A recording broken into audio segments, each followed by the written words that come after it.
শুরু থেকেই শুরু হলো ফিফার কেরামতি। ম্যাচের শুরুতে যেন আর্জেন্টিনার পক্ষ নিলেন রেফারি, যেখানে নিশ্চিত গোল স্কোরিং সুযোগ থেকে বঞ্চিত করলেও স্পেনের পক্ষে ফাউল দেননি রেফারি। এমনকি একাধিক আর্জেন্টাইন খেলোয়াড়রা ফাউল করলেও এড়িয়ে যান রেফারি, দেন না প্রত্যাশিত কার্ড।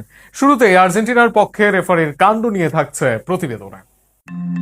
আলোচনা সমালোচনা যেন কিছুতেই হচ্ছে না কাজ। পুরো আসরে আর্জেন্টিনার পক্ষে এসেছে রেফারির নানা কল। সেখানে নানা সময়ে সমালোচনা হয়েছে বেশ, অনেক সিদ্ধান্ত নিয়ে তর্ক বিতর্ক ছিল তুমুল, কিন্তু তাতেও কোনো কাজ হয়নি। ফাইনালেও দেখা গেল পুরো আসরের চিত্র। ম্যাচের শুরুতেই আর্জেন্টিনার পক্ষে রেফারি দিল কল, বিশেষ করে পেনাল্টি বক্সের সামনে স্পষ্টত ফাউল করলেও রেফারি ছিলেন চুপ। আর সেটাই যেন এসেছে আলোচনায়, যেখান থেকে তৈরি নতুন বিতর্ক। ম্যাচের 7 মিনিটেই ঘটে এমন ঘটনা। নিজেদের বিল্ড আপ থেকে মাঝমাঠে বল পান ফুলব্যাক পেদ্রো পোরো। স্প্যানিশ ফুলব্যাক বল বাড়িয়ে দেন স্ট্রাইকার মিকেল আরিজাবালের কাছে। স্ট্রাইকিং পজিশনে বল পেয়ে আবার পোরোর উদ্দেশ্যে বল বানান আরিজাবাল। আগের ম্যাচে স্পেস পেয়ে পোরো আদায় করেন গোল, যেটা ছিল ওপেন প্লেতে গত ম্যাচে স্পেনের একমাত্র গোল। এবারও সেদিকেই যাচ্ছিলেন তিনি, যে কারণে এবার ডিবক্সের সামনে থেকে নেন রান। সেখানেই পোরোকে ফেলে দেন আর্জেন্টাইন খেলোয়াড়।